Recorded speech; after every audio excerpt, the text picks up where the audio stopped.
Russian strike closer to Polish border, port city reels. Russian forces struck a military training base in western Ukraine, bringing their offensive closer to the border with Poland while pounding the port city of 545. Mariupol, Ukraine. Russian forces struck a military training base in western Ukraine on Sunday morning, bringing their offensive closer to the border with Poland. 8 rockets were fired at the Yaroviv military range, located 30 kilometers (19 miles) northwest of Lviv, the regional administration said, without offering any details about possible casualties. The range is 35 kilometers (22 miles) from Ukraine's border with Poland. Since 2015, the U.S. has regularly sent instructors to the military range, also known as the Yaroviv International Peacekeeping and Security Center, to train Ukraine's military, and the facility has also hosted international NATO drills. On Saturday, Russia bombarded cities across Ukraine, pounding Mariupol in the south, shelling the outskirts of the capital, Kyiv, and thwarting the efforts of people trying to flee the violence. In Mariupol, which has endured some of the worst punishment since Russia invaded, efforts to bring food, water and medicine into the port city of 430,000 and to evacuate civilians were prevented by unceasing attacks. More than 1,500 people have died in Mariupol during the siege, according to the mayor's office, and the shelling has even interrupted efforts to bury the dead in mass graves. Talks aimed at reaching a ceasefire again failed Saturday, and while the U.S. announced plans to provide another $200 million to Ukraine for weapons, a senior Russian diplomat warned that Moscow could attack foreign shipments of military equipment. Ukrainian President Volodymyr Zelensky accused Russia of trying to break his country apart, as well as starting a new stage of terror with the alleged detention of a mayor from a city west of Mariupol. Ukraine will stand this test. We need time and strength to break the war machine that has come to our land, Zelensky said during his nightly address to the nation Saturday. Russian soldiers pillaged a humanitarian convoy that was trying to reach Mariupol and blocked another, a Ukrainian official said. Ukraine's military said Russian forces captured Mariupol's eastern outskirts, tightening their siege of the strategic port. Taking Mariupol and other ports on the Azov Sea could allow Russia to establish a land corridor to Crimea, which it seized from Ukraine in 2014. An Associated Press journalist in Mariupol witnessed tanks firing on a 9-story apartment building and was with a group of hospital workers who came under sniper fire on Friday. A worker shot in the hip survived, but conditions in the hospital were deteriorating. Electricity was reserved for operating tables, and people with nowhere else to go lined the hallways. Among them was Anastasia Arasheva, who wept and trembled as she held a sleeping child.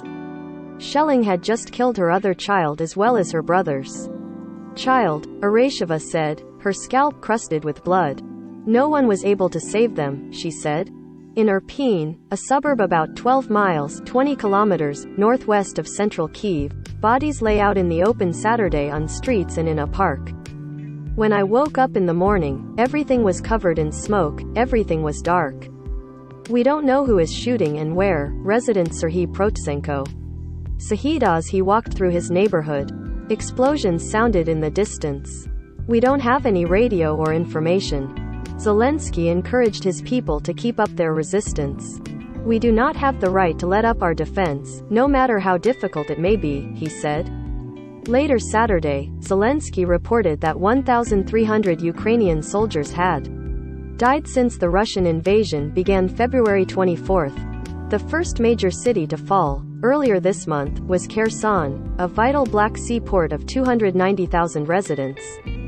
Zelensky said Saturday that Russians were using blackmail and bribery in an attempt to force local officials to form a pseudo-republic in the southern Kherson region, much like those in Donetsk and Luhansk, 2 eastern regions where pro-Russian separatists began fighting Ukrainian forces in 2014. One of the pretexts Russia used to invade was that it had to protect the separatist regions. Zelensky again deplored NATO's refusal to declare a no-fly zone over Ukraine and said Ukraine has sought ways to procure air defense assets, though he didn't elaborate. U.S. President Joe Biden announced another $200 million in aid to Ukraine, with an additional $13 billion included in a bill that has passed the House and should pass the Senate within days. NATO has said that imposing a no-fly zone could lead to a wider war with Russia. The Ukrainian president also accused Russia of detaining the mayor of Melitopol, a city 192 kilometers, 119 miles, west of Mariupol. The Ukrainian leader called on Russian forces to heed calls from demonstrators in the occupied city for the mayor's release. In multiple areas around Kyiv, artillery barrages sent residents scurrying for shelter as air raid sirens wailed.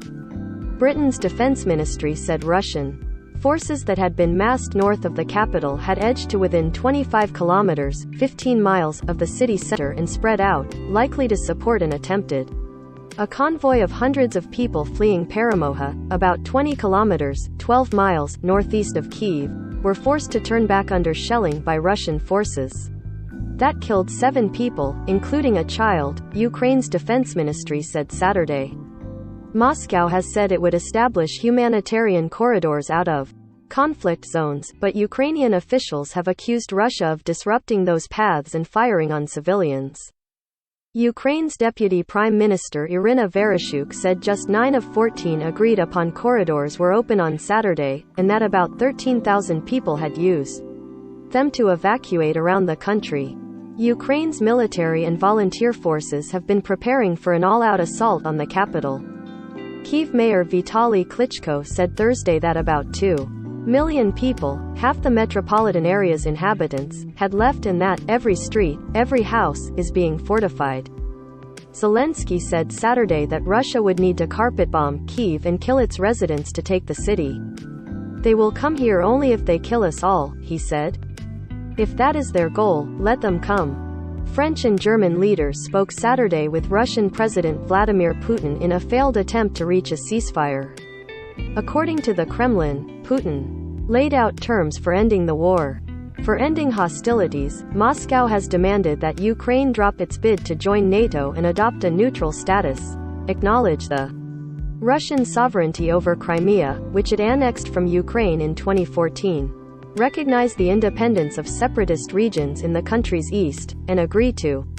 In Mariupol, where electricity, gas and water supplies have been knocked out, aid workers and Ukrainian authorities described an unfolding humanitarian catastrophe. Aid group Doctors Without Borders said residents are dying from a lack of medication and are draining heating pipes for drinking water.